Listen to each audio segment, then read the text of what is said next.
과거 속 오늘은 어떤 일들이 있었을까요? 영상으로 떠나는 라떼뉴스 여행. 영상실로 오늘 안녕하세요. 아나운서 조진영. 아나운서 조혜진입니다. 진혁 씨, 근데 좀 춥지 않아요? 근데 좀 시원하고 좋은데? 예진 씨 혹시 감기 걸린 거 아니에요? 열은 없는데 춥기도 하고 가끔 기침도 나고요. 그렇다면 냉방병. 냉방병. 이 예진 씨처럼 이렇게 뭔가 밀폐된 공간에서 네. 냉방기기 자주 쐬는 경우, 이런 경우에 냉방병 걸리기 쉽단 말이에요. 그랬구나. 이제 원인을 알았으니까 역사 여행을 한번 떠나볼까요? 네, 뜬금없이 기침하면서 한번 해볼까요? 네, 이번엔 8월 12일부터 8월 18일까지 한 주간의 역사를 살펴볼 텐데요. 8월 12일부터 함께 보시죠.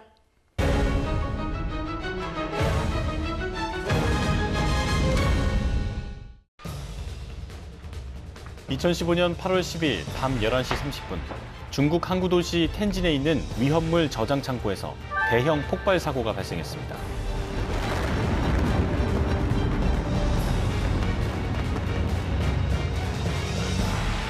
당시에 발생한 폭발 사고로 현장 주변에서는 폭탄이 떨어진 듯 거대한 불기둥이 하늘을 뒤덮었는데요.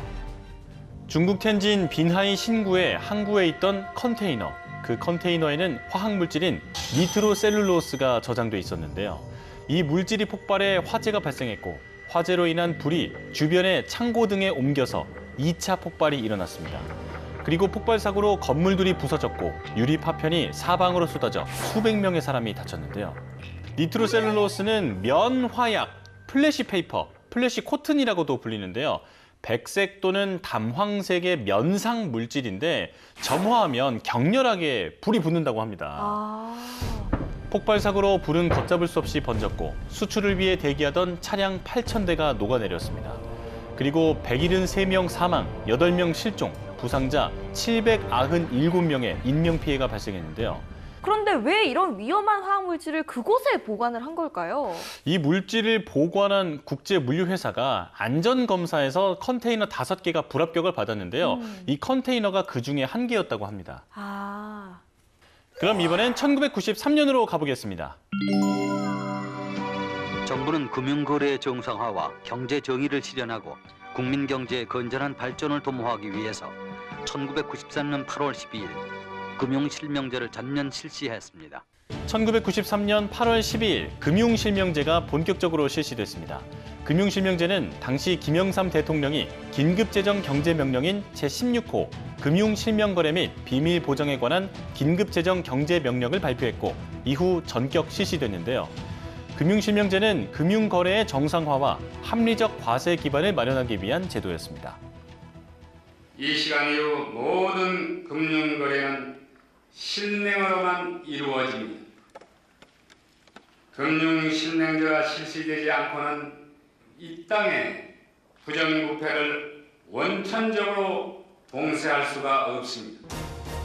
금융실명제는 8월 12일 오후 8시부터 발효됐습니다. 이 제도는 사금융 등 음성적인 금융거래를 방지하는 목적이 있었는데요. 은행 예금이나 증권 투자 등 금융 거래를 할 때 실제 명의로 하고 가명 및 차명 또는 무기명 거래는 인정되지 않았습니다. 이 밖에도 8월 12일에 또 다른 역사를 살펴보면요. 2000년 러시아 핵잠수함 쿠르스크호가 침몰했습니다. 이 잠수함은 러시아의 해군 군사과학기술이 총집약된 원자력 잠수함이었는데요.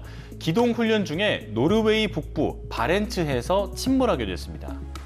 지난 2019년 이 사건을 모티브로 한 영화 쿠르스크가 개봉했잖아요.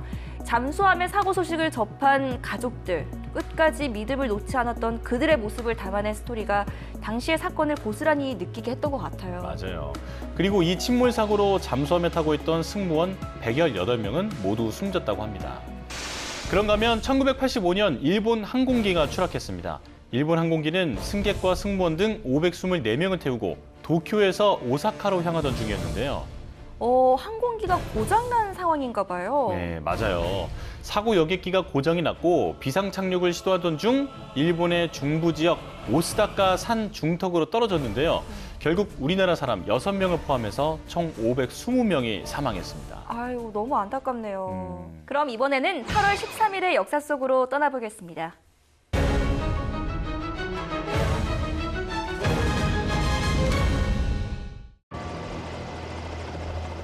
1996년 8월 13일 한국대학총학생회연합회가 서울 연세대학교 신촌 캠퍼스 교정을 점거했습니다. 이 사태는 제7차 8.15 범민족 대회와 범청학년 통일 대축전을 연세대학교에서 개최하고자 했는데요. 한 총련과 범청학년은 준비 작업을 했지만 12일 정부에서 원천 봉쇄 방침을 밝혔습니다. 그리고 한 총련은 8월 13일 연세대학교를 점거, 통일 대축전을 강행했는데요. 학생들은 연세대 진입을 원천 봉쇄하는 경찰에 맞서 돌과 화염병을 투척하며 밤늦게까지 거센 시위를 벌였습니다. 연세대 안에 있던 학생 3천여 명은 자정이 지나 노천극장에서 통일 대축전 전야제와 개막식 행사를 열었는데요. 경찰은 수천 명의 병력을 동원해 시위 학생 검거, 해산 작전에 들어갔습니다. 그러나 학생들은 투항하지 않았는데요. 연세대 점거 시위 엿새째, 경찰은 음식물 반입을 차단하는 압박 작전을 펼쳤습니다. 그리고 8월 20일 경찰이 헬리콥터로 최루탄을 살포했고 2천여 명의 병력을 대학 건물에 투입했는데요.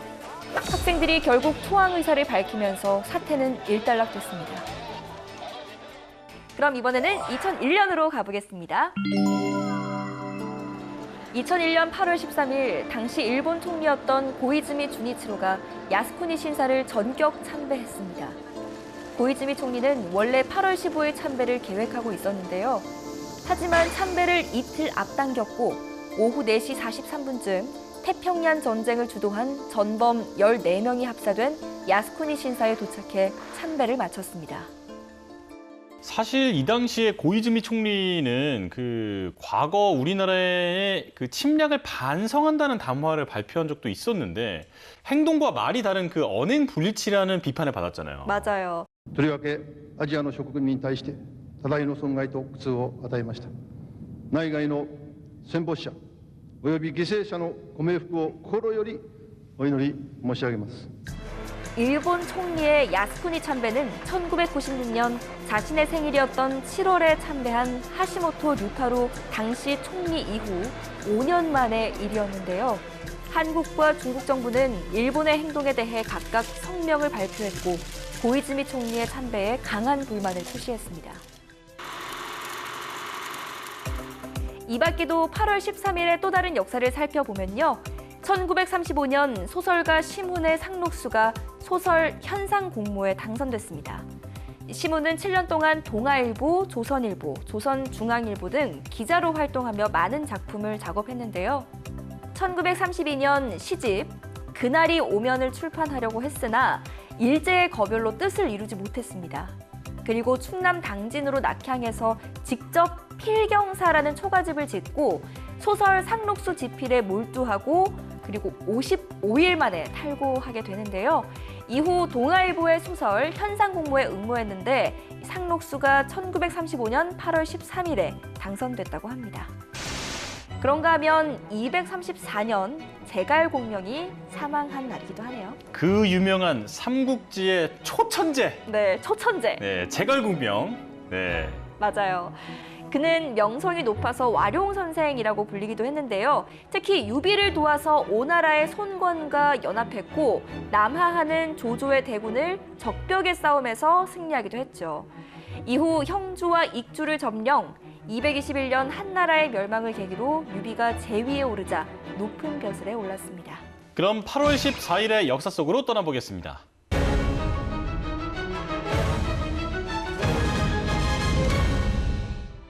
일본군 위안부 문제를 국내외에 알리고 일본군 위안부 피해자를 기리기 위해 2018년부터 매년 8월 14일을 국가기념일인 일본군 위안부 피해자 기림의 날로 제정했습니다. 2017년 12월 국회 본회의에서 일제하 일본군 위안부 피해자에 대한 보호 지원 및 기념사업 등에 관한 법률이 통과한 건데요. 이후 매년 8월 14일이 공식적 법적인 국가기념일로 확정됐습니다.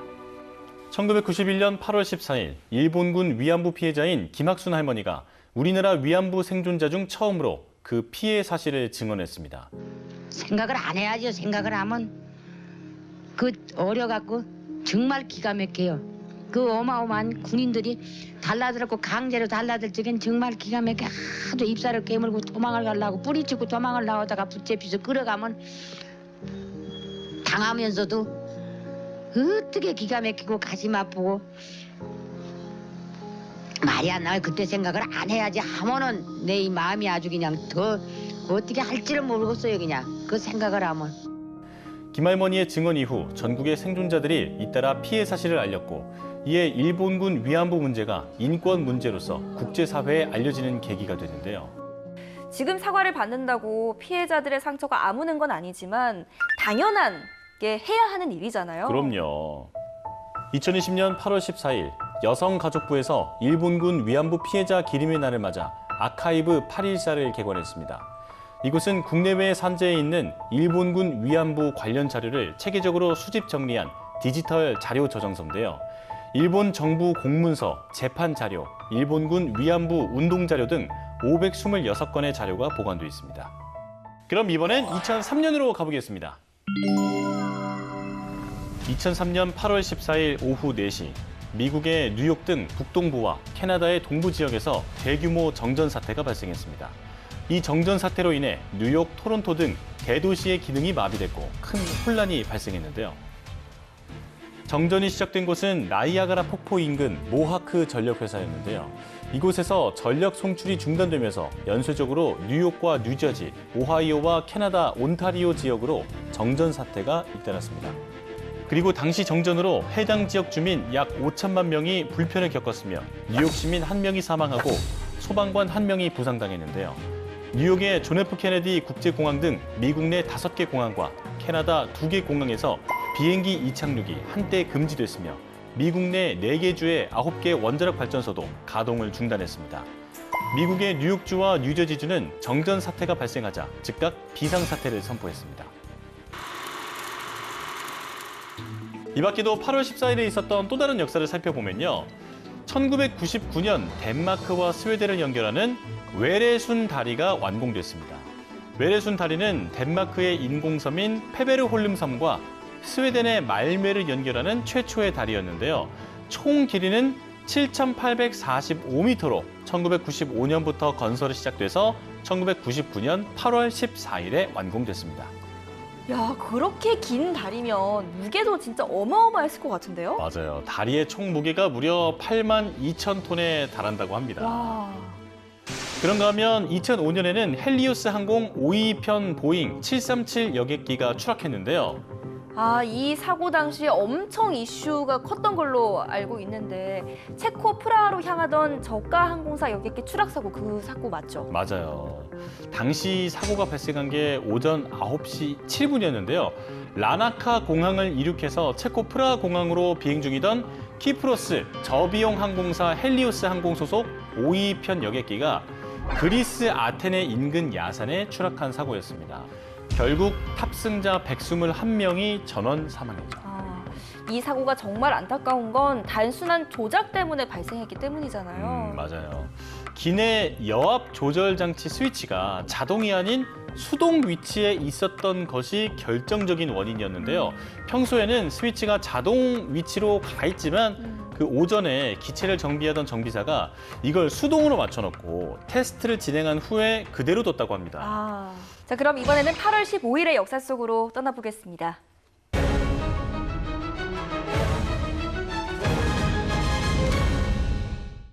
(1948년 8월 15일) 대한민국 정부 수립이 전 세계에 선포됐습니다.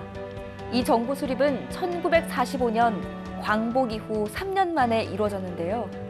1945년 8월 15일 정오, 35년 동안의 일제 통치는 이렇게 그 막을 내렸고 일제에서 해방됐습니다. 그리고 1948년 8월 15일 대한제국이 일본의 나라의 주권을 빼앗긴 지 38년 만에 독립정부인 대한민국을 세우게 되는데요. 그런데 정부 수립 이후에도 문제가 많았는데요. 우리나라가 이제 광복은 했지만 제대로 주권을 행사하지 못했잖아요. 맞아요. 한국인은 해방 후에도 주권을 행사하지 못하고 일본 총독부에서 일본군이 미군에게 정권을 이양하는 모습을 지켜보기만 해야 했는데요. 이후 서울에 입성한 미군은 9월 9일 일본 총독부로부터 항복문서에 서명을 받았습니다. 그리고 당시 제2차 세계대전에서 승리한 연합국 가운데 미국과 소련의 군대가 한반도에 들어오게 되고요. 두 나라의 군대는 북위 38도선을 경계로 나누어서 각각 한반도를 3년간 통치했고 남북한은 그동안 독립국가로서의 준비에 들어갔습니다. 1948년 5월 10일 총선거 후 이승만 전 대통령이 초대 대통령으로 선출되는데요. 그리고 같은 해 8월 정부가 수립됐고 12월 유엔 총회는 대한민국을 한반도 내 유일한 합법정부로 승인, 1949년 10월 1일, 매년 8월 15일을 국경일인 광복절로 제정했습니다. 이번에는 2010년으로 가보겠습니다. 2010년 8월 15일 경복궁의 정문인 광화문이 1865년 당시의 원형으로 복원됐습니다.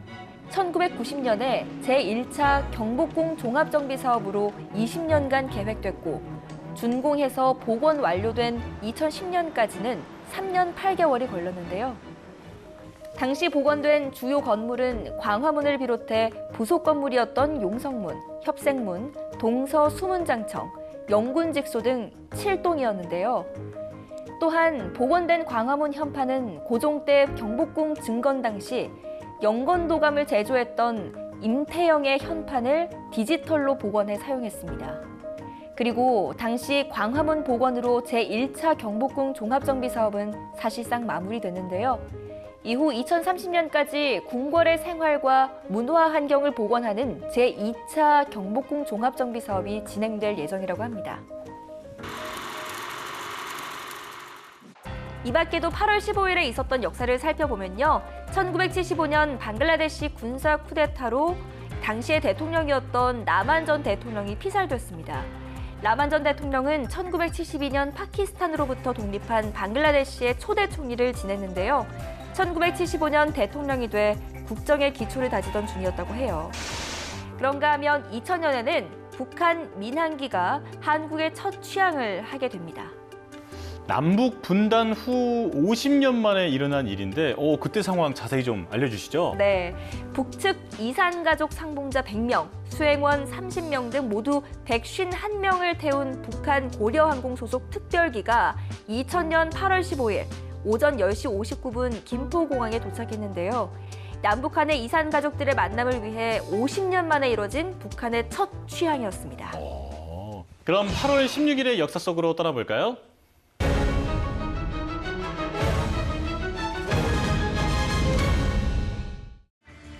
You know I can be found sitting home all alone. 당시 외면받고 있던 로큰롤 음악으로 대중음악계의 판도를 뒤집어버린 로큰롤의 제왕 엘비스 프레슬리.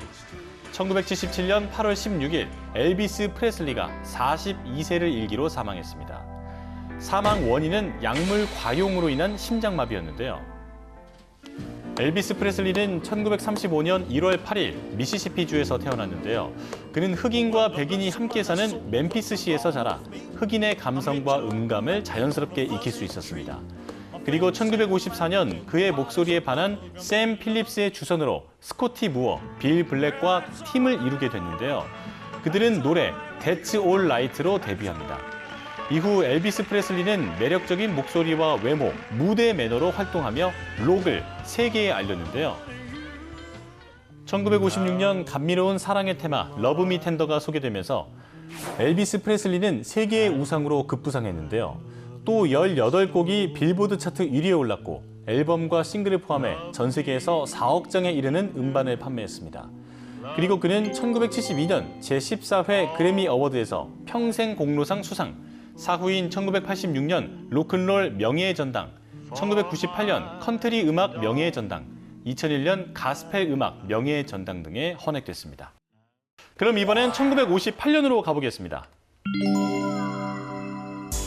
1958년 8월 16일 미국 미시간주 베이시티에서 팝의 여왕 마돈나가 태어났습니다. 그녀는 1982년 10월 싱글 앨범 에브리바디로 데뷔했는데요. 데뷔는 성공적이었습니다. 그리고 점차 공연 모습이 대중들에게 영향을 미치기 시작했는데요. 마돈나의 스타일은 1980년대 여성 패션의 상징이 됐고 아이템, 탈색한 머리 스타일 등은 그녀를 유행 대열에 합류시켰습니다. 마돈나는 끊임없이 변신했고 여왕의 재발견이라는 별명으로 불렸는데요. 또 그녀는 세계에서 가장 높은 음반 판매를 기록, 역사상 가장 성공한 여자 가수로서 각종 기네스 세계 기록을 세웠습니다. 그리고 마침내 2008년 3월 10일 마돈나는 로큰롤 명예의 전당에 등극. 타임이 2010년 발표한 지난 수세기 동안 가장 강력한 여성 25인 순위에서 현대 음악에 영향을 끼친 인물로 상위권에 선정됐습니다. 그리고 이 밖에도 8월 16일의 또 다른 역사를 살펴보면요. 1960년 키프로스 공화국이 독립했습니다. 키프로스는 지중해 동부에 있는 섬나라였는데요. 1878년 이후 영국의 지배를 받으며 다수의 그리스계와 소수 민족인 터키계 사이에서 적잖은 민족 불화를 겪었습니다. 그러던 중에 독립을 하게 됐는데요. 독립을 이뤄낸 뒤에는 민족 갈등이 해결이 됐나요? 그렇지 않았습니다. 독립 후에도 민족 사이의 갈등은 해소되지 않았다고 하네요. 그런가 하면 1956년에는 수에즈 운하 국유화 관련 회담이 열렸습니다. 수에즈 운하가 지중해와 홍해, 또 인도양을 연결하는 운하잖아요. 당시에는 이집트와 다른 국가 간 조약을 했던 것 같은데 어떻게 이런 이야기가 나오게 된 거죠? 미국에서는 이집트를 소련이 아닌 미국 편에 서게 하려고 수에즈 운하에 필요한 댐 건설 자금을 빌려주기로 했는데요. 네. 하지만 이집트가 영국, 프랑스, 미국의 말을 듣지 않고 소련의 무기를 구입해버렸죠. 그러자 화가 난 미국이 계획을 취소해버립니다. 미국이 그런 결정을 내릴만 했네요. 네. 그럼 8월 17일의 역사 속으로 떠나볼까요?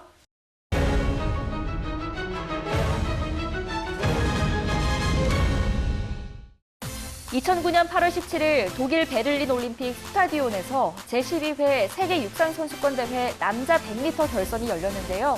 우사인 볼트가 9초 58의 세계 기록을 경신하며 우승했습니다. 그는 올림픽과 세계 육상에서 연달아 100m를 제패했고 지구촌에서 가장 빠른 사나이라는 타이틀도 그대로 유지했는데요. 우사인 볼트는 2002년 세계 주니어 챔피언십 200m에서 정상에 오르며 세계 무대에 이름을 알렸는데요. 2003년 세계 청소년 챔피언십 200m에서 우승했고 1년 뒤 아테네 올림픽에 도전했다가 다리를 다치면서 예선 탈락했습니다.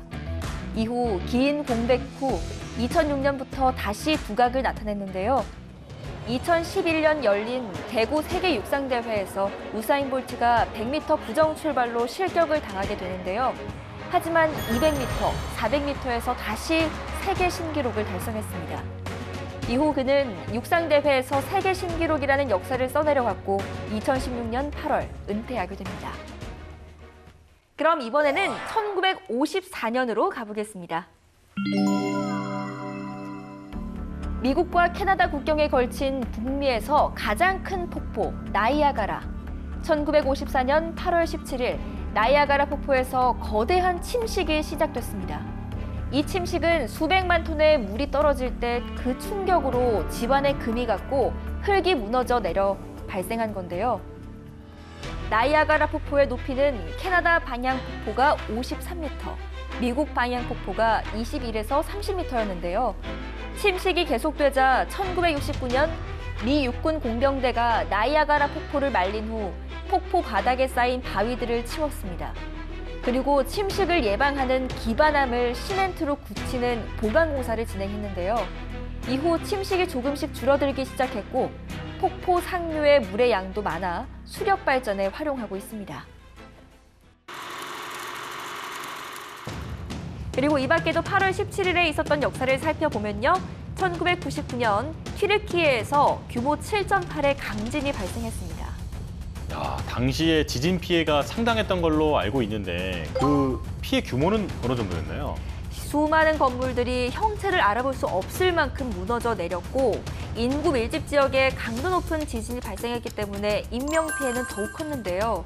2만 명이 사망했고 또 부상자도 3만 명에 달하는가 하면 100억 달러의 재산 피해가 발생하기도 했습니다. 그런가 하면 1963년에는 일본 여객선이 조난당했습니다.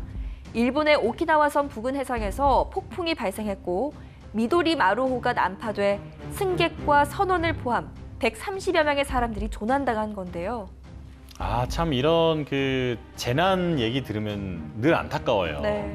이 자연재해로 피해가 많이 발생하는 것 같은데 혹시 구조 작업은 잘 됐나요? 네, 구조대원이 출동을 했고 조난자를 구조했는데요. 이 난파된 배 조각에 몸을 맡긴 116명이 구조됐지만 안타깝게도 끝내 그 15명은 목숨을 잃었다고 하네요. 자, 그럼 이번엔 8월 18일의 역사 속으로 떠나보겠습니다.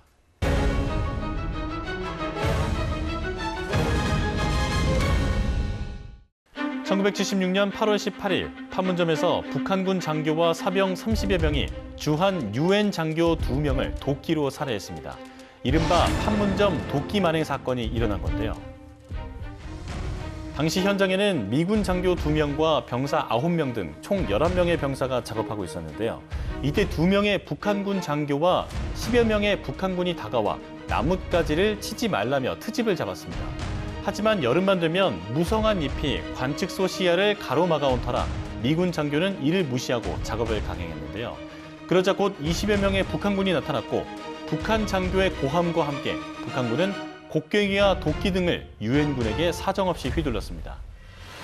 유엔은 휴전 중인 적국 장교를 정당하지 못한 이유로 살해한 것은 명백한 휴전협정 위반이라고 밝혔는데요. 미국이 즉각 2개의 전투비행단과 제7함대 기동부대를 한국으로 급파하자 위기감을 느낀 김일성이 각서로 유감의 뜻을 전하면서 사태는 일단락됐습니다. 그럼 이번엔 1976년으로 가보겠습니다. 1976년 8월 18일 경상북도 대구시에서 야구 선수 이승엽이 태어났습니다. 그는 어린 적부터 투구와 타격 쪽에서 뛰어난 소질을 보였는데요. 그리고 경상중학교 재학 당시 노히트 노런을 기록했고 경북고등학교 재학 시절인 1993년 청룡기 대회에서 팀을 우승으로 이끌며 우수 투수상을 수상했습니다. 1994년 청소년 국가대표로 선발된 그는 고루 활약을 펼치며 팀을 우승으로 이끌기도 했는데요. 이후 1995년에는 한국 프로야구팀인 삼성 라이온즈에 투수로 입단합니다. 이승엽은 선수 시절 홈런왕 및 KBO MVP 5회 수상, 한국 시리즈 4회 우승 및 골든글러브 10회 수상 등 화려한 커리어를 쌓았는데요. KBO 리그 통산 최다 홈런, 타점, 득점 등 무수한 타격 관련 기록들을 보유한 타자였습니다. 그리고 그는 2017년 은퇴했고 KBO 홍보대사로 위촉됐는데요. 야구 중계 해설위원도 겸직하면서 활발한 활동을 이어가고 있습니다. 그리고 이 밖에도 8월 18일의 또 다른 역사를 살펴보면요. 2001년 필리핀 호텔에서 화재가 발생했습니다. 필리핀 케손시 한 호텔에서 화재가 났고 3시간 만에 진화됐는데요. 하지만 화재는 낙후된 소방시설과 유독 연기로 인해서 대형 참사로 이어졌습니다. 화재 원인은 밝혀졌어요? 화재의 원인은 3층 창고 천장에서 발생한 누전 때문인 것으로 밝혀졌는데요. 이 화재로 70여 명의 사람이 숨졌습니다. 그런가 하면 2002년에는 북한 주민이 어선을 타고 서해상으로 귀순했는데요.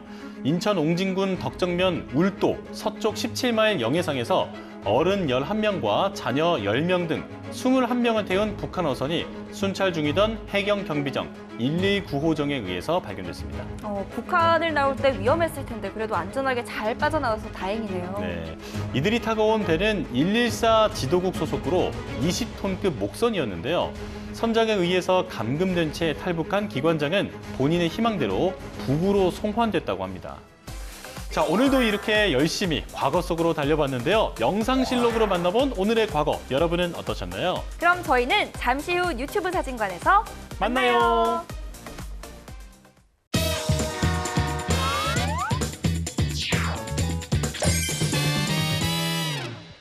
모든 역사는 한 장의 사진으로 남는다. 뉴스로 추억을 소화하는 레트로 감성 라떼 맛집. 뉴스와 함께 세상 모든 것의 역사를 알아보는 시간. 인생이 뉴스다. 우리의 인생 사진을 만나볼 수 있는 유튜브 사진관에 오신 걸 환영합니다. 여기는 라떼 월드. 라떼는 말이야. 라떼. 네네. 아니, 요즘 소영 씨, 기수 씨 두 네. 분이 아주 눈코 틀 새 없이 바쁘시다고 들었거든요. 맞아요. 아니, 뭐 네네. 국내 스케줄은 물론이고 해외 스케줄까지 꽉 차 있다면서요? 맞습니다. 예, 그렇습니다. 이게 해외에서 좀 찾아주셔가지고 7월에만 해외를 2번 나가게 됐네요. 이야. 물 들어올 때 노저우라고 많이 버셔서 우리 소고기 좀 사주세요. 썩어기. 근데 중요한 건 이 두 분이 더 바쁘다는 소식이 있어요. 뭐 YTN의 핵심 인물들이라서 그쵸. 저희는 아침, 이제- 저녁, 뭐 새벽 다 나온다고. 아니. 그래가지고 지금 피곤에 쩔어가지고. 맞아요. 예. 아니, 자, 이 방송을 보시는 YTN의 높으신 양반들. 양반들이지. 선생님, 예. 양반들, 자, 양반들. 예, 높으신 양반들. 죄송한데 우리 조혜진 아나운서랑 우리 또 우리 진영 아나운서 조금만 효율적으로 일을 좀 배정해 주시면 감사하겠습니다. 효율 부탁드릴게요. 시키지 시키지 않을 않을 거면 거면 조금 많이. 예. 아니면 효율적으로 시키지 않을 거면 일 많이 시키면 많이 달래요. 마이크로 벌써 다 들어갔어요. 그래, 맞아. 프로그램당 한 10만 원씩만 올려주세요. 아니 근데 그래도 이제 진짜 제가 네. 그 상암에 그 다른 촬영을 하러 왔다가 YTN 전광판에 아, 밖에서 예진 그치, 아나운서가 이만하게 뉴스 나오고 있더라고요. 큼지막하게. 제가 그때 SNS에 막 올렸었는데 우와. 아유, 멋있더라고요. 그럼. 조진영 아나운서도 제가 집에서 이제 TV 보면서 밥 먹고 그쵸, 있는데 그쵸. 떡하니 뉴스를 딱 하고 있더라고요. 또 그것도 사진 찍어놨거든요. 지금처럼 이제 웃지 않고 있죠. 아 그렇죠. 안녕하십니까. 네, 지금 좀 약간 이런 표정을 하고 있죠. 그러니까 다시 이제 앞으로 뉴스를 좀 그 기분에 따라서 좀 맞아. 다양한 표정으로 그 방송한다고 약속해줘요. 약속해. 약속해줘. 아니, 방금도 이렇게 우리끼리 약속을 잡았잖아요. 네. 보통 누군가의 약속을 잡을 때 생각해보면 다들 뭘 어떻게 약속을 잡죠? 언제 어디서 어떻게 무엇을 할지 이렇게 다 그 육하원칙으로 약속을 잡죠. 몇 시에 만날지. 그렇죠. 맞아. 그런데 보면 언제라는 말이 먼저 나오잖아요. 언제 그쵸? 언제? 자, 만약에 시계가 없다면 우리는 언제 어떻게 약속을 잡고 또 일상생활을 이어갈 수 있을까? 그러니까. 이런 생각 해본 적 있으시죠? 아니 그런 생각 해본 적이 없었는데. 없어요. 아니 예. 근데 진짜 그 당장 시간을 알 수 없다고 하면 이거 답답해서 어떻게 사나? 이 눈에 보이지 않는 무형의 개념, 시간을 쉽게 확인할 수 있도록 시각화시켜주는 바로 이 시계. 그야말로 우리 일상에 절대 없어서는 안 되는 필수품인데요. 그렇다면 이 시계의 역사는 언제부터 시작된 걸까요? 다들 궁금하지 않으세요? 궁금해요. 궁금하죠? 궁금해요. 이거 제가 알려드릴게요. 네. 오늘 유튜브 사진관의 주제는 바로 시계의 역사입니다. 지금부터 함께 하시죠. VCR. VCR 스타트. 1초, 1분, 1시간. 바쁜 현대인들에게서 떼어놓을 수 없는 것이 있다면 그것은 바로 시간이 아닐까. 오늘날 우리는 손쉽게 시간을 보고 또 이용할 수 있다. 인류 역사상 최고의 발명품으로 손꼽히는 시계. 갈수록 바쁘고 복잡해지는 현대사회에서 만약 시계가 없거나 정확하지 않았다면 우리의 일상은 혼란 그 자체였을 텐데요. 과거에도 시간을 아는 일은 매우 중요했겠죠. 인류의 문명과 함께 시작된 시계의 역사는 무려 6,000년 전으로 거슬러 올라갑니다. 6,000년 전? 1분 1초를 다투며 바쁘게 살고 있는 현대인들의 필수품이 된 시계는 문명 발생 당시부터 사용되어 약 6,000년의 역사를 지니고 있다고 하는데요. 오. 인류가 시간을 정확하게 알고 싶어 했던 까닭은 농업과 밀접한 관련을 지니고 있습니다.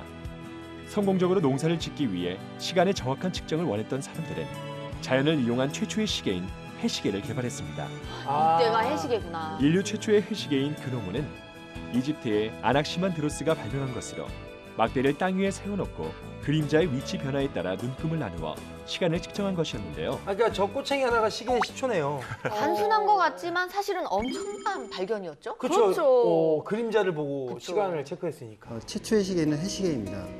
해시계는 그림자를 보고 시간을 측정하는데 인류 문명이 발달한 북반구에서는 태양과 함께 그림자도 왼쪽에서 오른쪽으로 움직입니다. 바로 이 왼쪽에서 오른쪽으로 도는 방향이 오늘날 말하는 시계 방향이 된 것입니다. 그러네. 아마 남반구에서 인류 문명이 발달했다면 시계 방향이 지금과 반대 방향이 되었을지도 모릅니다. 야, 시계 방향이 그렇게 정해진 거네. 그렇구나.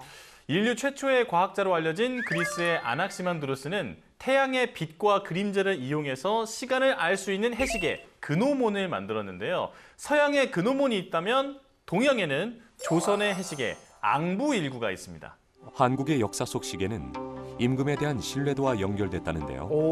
그래서 많은 시간과 비용을 들여 보다 정확한 시계를 만들기 위해 노력했습니다. 우리나라에서도 7세기경에 제작된 해시계의 파편이 유물로 전해지며 조선 세종 때는 앙부일구라는 대표적인 해시계가 개발되었습니다.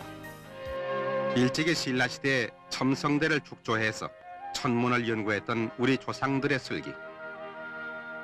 7세기에 싸운 선인들의 위협이 15세기 조선시대에 더욱 잔연히 빛나게 했으니 세종대 과학자 장영실에 이르러 천문 기상학 부문에 큰 발전을 가져왔습니다.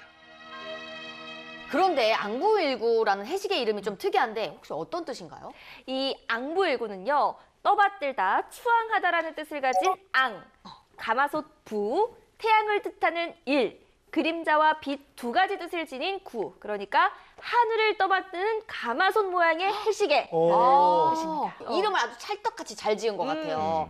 해식에 너무 자랑스럽고 추앙하고 싶어지는데. 앙부일구. 앙부일구. 아, 그런데 이 해시가는 누가 만드셨나요? 해시계. 네, 해시계는? 앙부일구는 조선 최고의 과학자였던 바로 장영실의 작품입니다. 세종의 명을 받고 만들었는데요. 오목한 탄 위에 북극을 향해 있는 뾰족한 영침이 설치돼 있고 그것이 들이우는 그림자를 통해서 시각은 물론 계절과 상세한 절기까지 알 수 있는 기구였습니다. 야, 사실 궁중에서도 시간이 중요하긴 했지만 진짜 시간을 알아야 하는 건 농사를 짓는 백성들 아닐까요? 맞죠. 그 조선시대에 이 시계를 궁안에서만 이용한 건 아니겠죠? 당연하죠. 이 세종은요, 이 앙부일구를 백성들이 자주 왕래하는 해정교와 종묘 앞에 설치해서 누구나 시계를 볼 수 있게 했다고 합니다.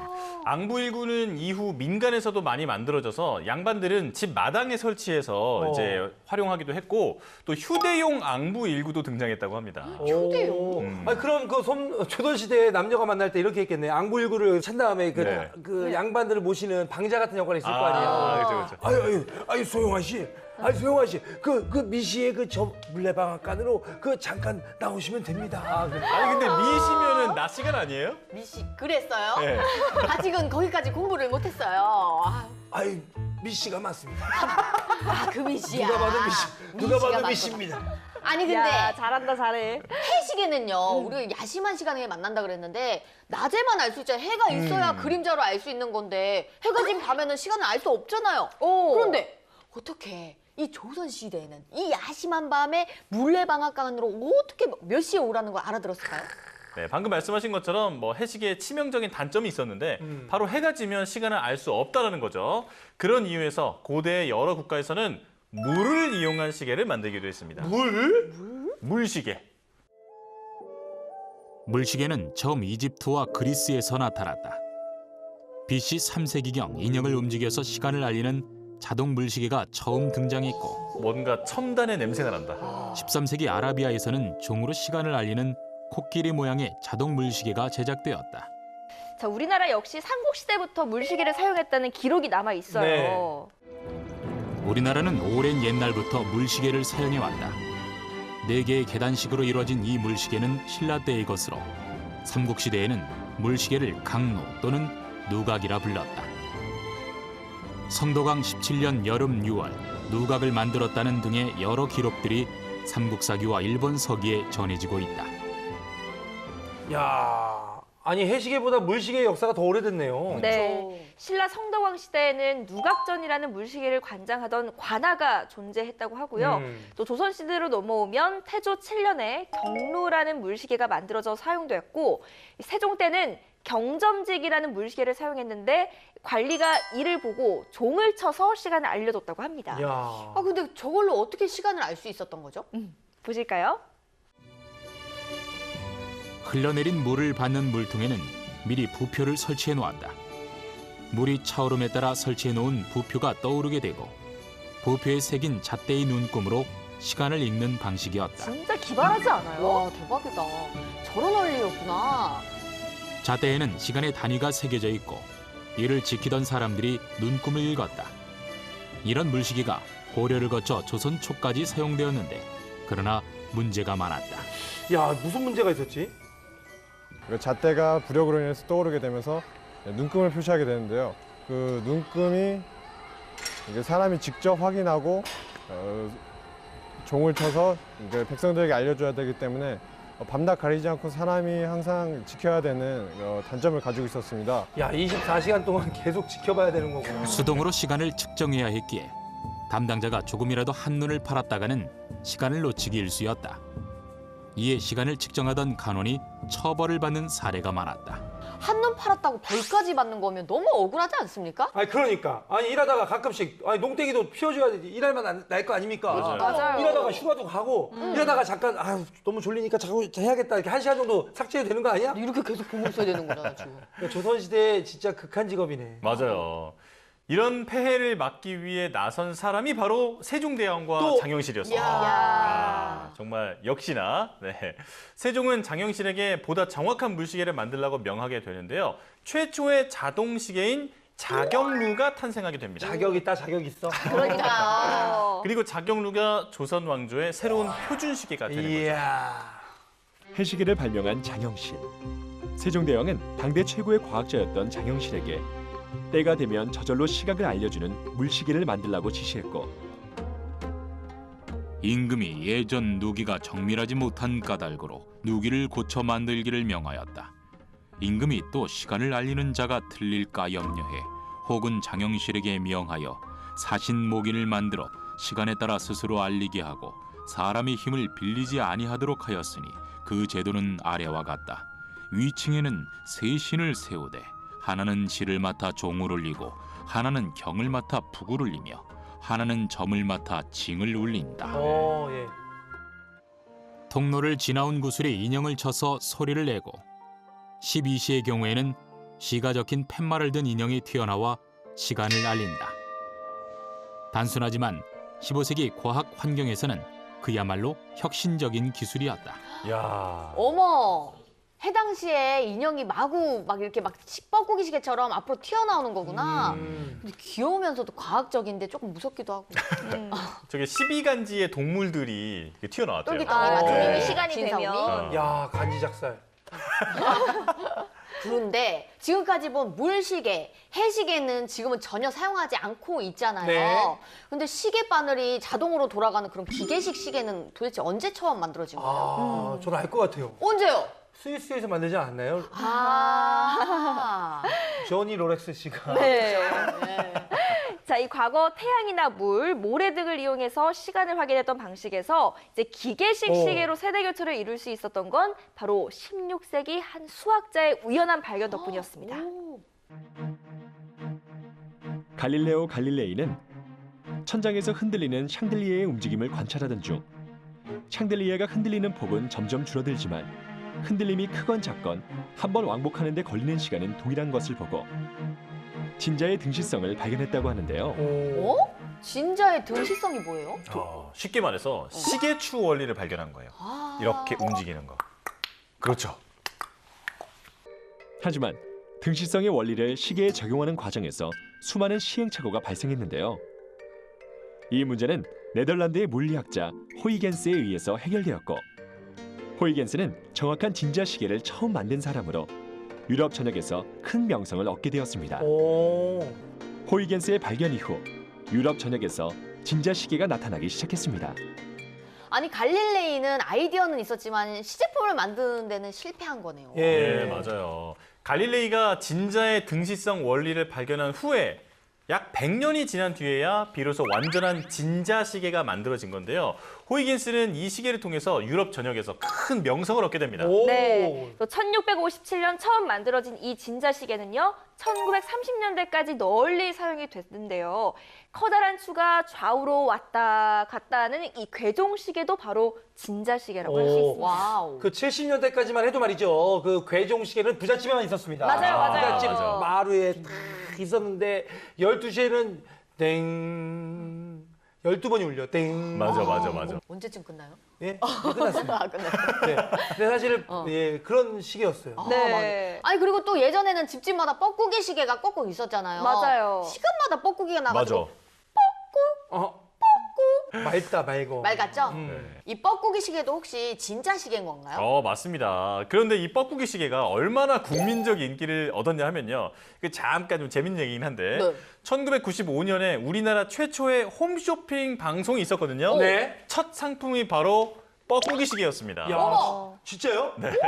아니 그러면 최초 홈쇼핑 방송의 첫 제품이었다고 하면 아니 매진이네 매진이야. 그랬을 것 같죠. 네. 그런데 첫 방송 1시간 동안 뻐꾸기 시계가 7개밖에 안 팔렸다고 합니다. 7개요? 그나마도 그 7개 중에서 4개가 직원들이 산 거래요. 아이고. 그러니까 아이고. 당시만 해도 사실 그 TV로 물건을 사는 방식이 좀 까다롭기도 하고 네. 좀 새롭게 느껴졌기 때문이 아닐까 그렇죠. 네, 싶어요. 아니 그러면 이렇게 큰 시계 말고 손목 시계나 아니면 탁상 시계 같이 작은 시계들은 원리가 좀 다른 건가요? 네, 이 추낙하 방식의 진자 시계는요, 구조상 일정 공간을 확보를 해야지 이 작동이 됐기 때문에 소형화가 쉽지는 않았어요. 이런 이유에서 이 소형 시계는 태엽 방식이 주로 쓰이게 됩니다. 이 옷 주머니에 넣고 다닐 만큼 작게 만든 회중 시계는 17세기에서 18세기 유럽과 북미의 상류층 사이에서 크게 유행하게 되는 거죠. 그런 장면 많이 보셨죠? 맞아요, 맞아요. 그 막 영화에서 보면 그 유럽 귀족들이 회중 시계를 엄청 화려하게 달고 다녔잖아요. 맞아요. 이렇게 줄이 있어가지고 동그란 거 이렇게 딱 여는 거 있잖아. 금으로도 있고. 금으로 돼 있고. 지금도 비싼 시계가 정말 많지만 저 당시에는 시계라는 건 엄청난 사치품이었대요. 맞아요. 19세기에 손목 시계가 등장하면서 이 회중 시계의 인기가 시들시들해지는데요. 하지만 손목 시계가 워낙 고가품이었기 때문에 1900년대까지도 회중 시계는 대중적으로 많이 애용됐습니다. 네, 우리의 역사 속에도 특별한 회중 시계가 등장을 합니다. 어떤 이야기인지 함께 만나보시죠. 1932년 4월 상하이 홍커우 공원에서 열리게 된 일왕의 생일 축하 행사. 윤봉길은 도시락 폭탄과 함께 의거를 준비하는데요. 떠나기 전 윤봉길은 존경했던 김구와 마지막 인사를 나누며 자신의 시계를 건네줍니다. 이 시계는 6원을 주고 산 것인데 선생님의 시계는 2원짜리이니 저와 바꾸시지요.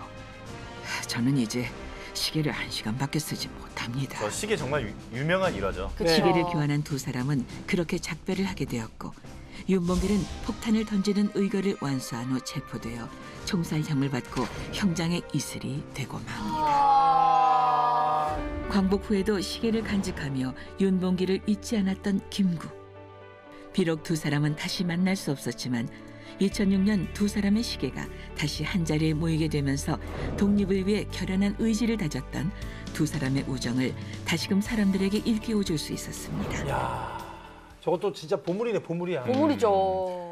이처럼 역사의 한 페이지를 장식한 시계가 또 있는데요. 바로 문워치라는 애칭이 있는 시계입니다. 문이면 달시계라는 뜻일까요? 오, 정확해요. 오, 진짜요? 네, 달과 연관이 깊은 시계인데요. 인류 최초로 달에 착륙했던 사람, 바로 닐 암스트롱과 버즈 올드린, 들어보셨죠? 그럼요. 네, 문워치는 1969년 두 사람이 달 탐사 당시에 착용했던 시계입니다. 이 오메땡 명품 브랜드 아시죠? 그 브랜드의 모델로 지금까지도 시계 마니아들 사이에서는 엄청난 인기를 끌고 있는 모델입니다. 그러니까 그 달에 다녀온 최초의 시계잖아요. 그렇죠. 맞아요. 네. 인류가 달 탐사에 성공한 바로 그 해, 일본에서는 시계 산업의 판도를 바꿀 새로운 시계 모델이 등장을 합니다. 바로 수정 진동자를 이용한 최초의 상용 쿼츠 시계인데요. 건전지를 에너지원으로 하는 이 쿼츠 시계는 기존의 태엽 방식 시계에 비해서 가볍고 또 정확한 데다 저렴하기까지 합니다. 그래서 전 세계로 빠르게 퍼져나가게 되죠. 우리나라에서도 1950년대 말부터 기계식 시계를 주로 생산을 하다가 1970년대 후반부터는 쿼츠 방식의 전자시계를 주로 생산하게 됩니다. 우리나라에서 현대적인 시계 생산이 시작된 것은 1950년대 후반 기계 시계가 조립, 판매되면서부터였는데요. 경제 건설의 지름길은 수출의 증대요.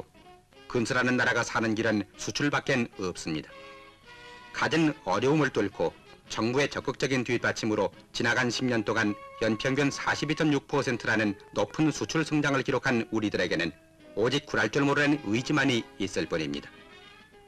우리나라의 천여 가지에 달하는 갖가지 수출 품목 가운데 오리엔트 공업주식회사만 하더라도 홍콩, 일본을 비롯해서 멀리 아프리카의 나이지리아 등 5개국에 이미 수출을 하고 있으며 금년에는 유럽, 미주 지역에도 수출 시장을 확대시키고 있습니다.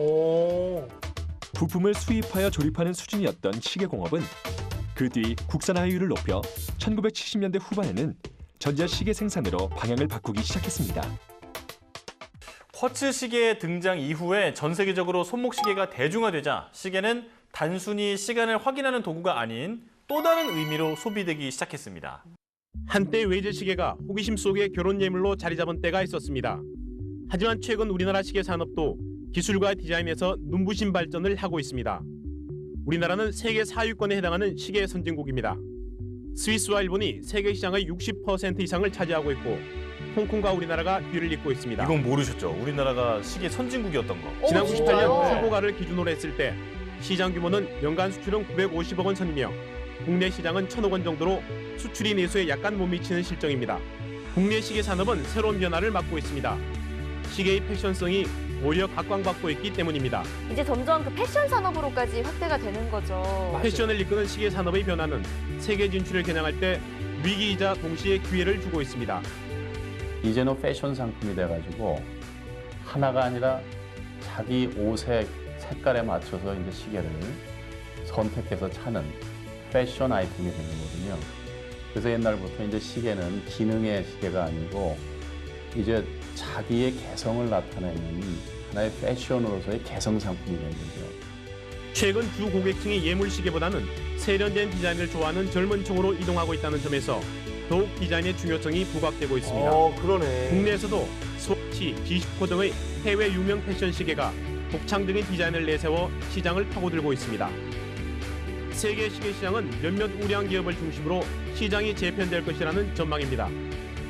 국내 시계 산업이 세계 시장에서 경쟁력을 갖추려면 이처럼 패션을 이끌 수 있는 디자인과 브랜드 개발이 시급한 실정입니다. 그런데 핸드폰이 생겨나면서부터 시계를 확인하는 일이 거의 없어졌던 것 같아요.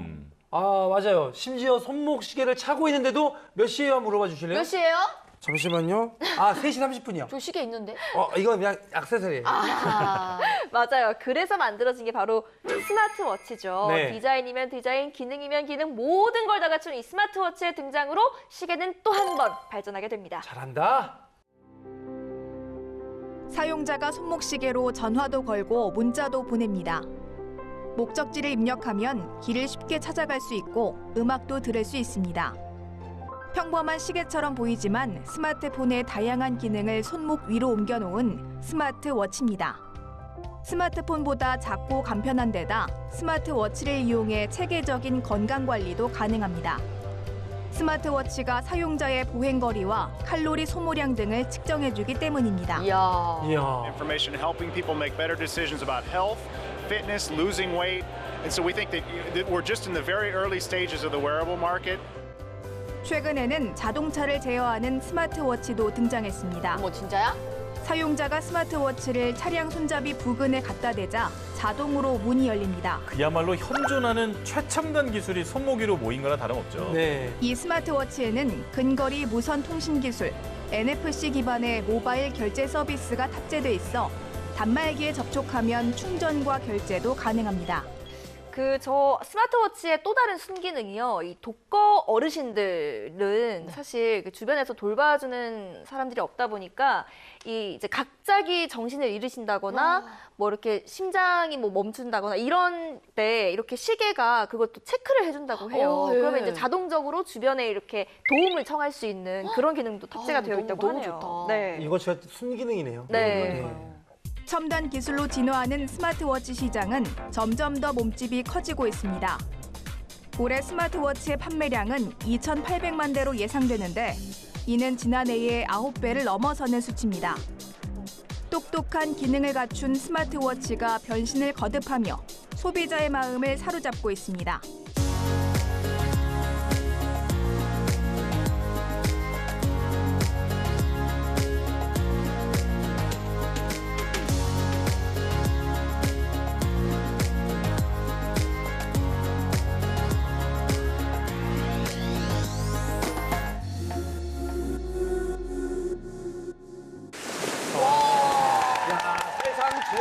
좋아졌어. 맞아요. 자, 오늘 유튜브 사진관에서는 시계의 역사를 함께 살펴봤는데요. 단순히 시간을 확인하는 물건이라고 여겼던 이 시계가 생각보다 그 역사가 깊고 또 그 안에서 정말 많은 변화를 거듭해왔다는 사실이 놀랍네요. 지금까지 유튜브 사진관이었습니다. 뉴스의 바다를 끝없이 떠다니는 본격 뉴스 예능 유튜브. 오늘의 하계는 여기까지입니다. 저희는 한 주 동안 유튜브 타고 신나게 돌아다니면서 재미있는 뉴스 가득 안고 돌아오겠습니다.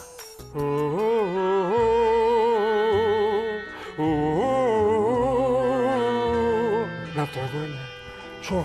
이렇게 하면 너 가졌을 거라 생각했어. 이거 뭐예요, 왜? 이게? 유튜브 시청자니까. 이거 모래시계. 모래시계. 네가 말한 올 거 그러면 뭐야, 자식아?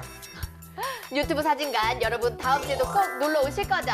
우리는 유튜브. 야. 나 떨고 있니? 야, 우리 나 떨고 있니? 이거 오한 떨고 거라서 있다. 그래. 아, 무슨 소리야? 안구이고 한번 해주세요. 안구이고. 안 보이고? 너무 귀엽다. 한번 한다. 안 보이고? 우리나라의 해시계는 안 보이고? 야, 아이돌 같다. 아이돌 같아. 진짜 귀엽다. 아이돌병. 아니 소영아 씨, 그 미시의 저 물레방앗간으로 잠깐 나오시면 됩니다. 아니 근데 미시면은 낮 시간 아니에요? 그랬어요? 네. 아직은 거기까지 공부를 못했어요. 아유, 미씨가 맞습니다. 아, 그 미씨야. 누가 봐도 미씨, 누가 봐도 미씨가 미씨입니다.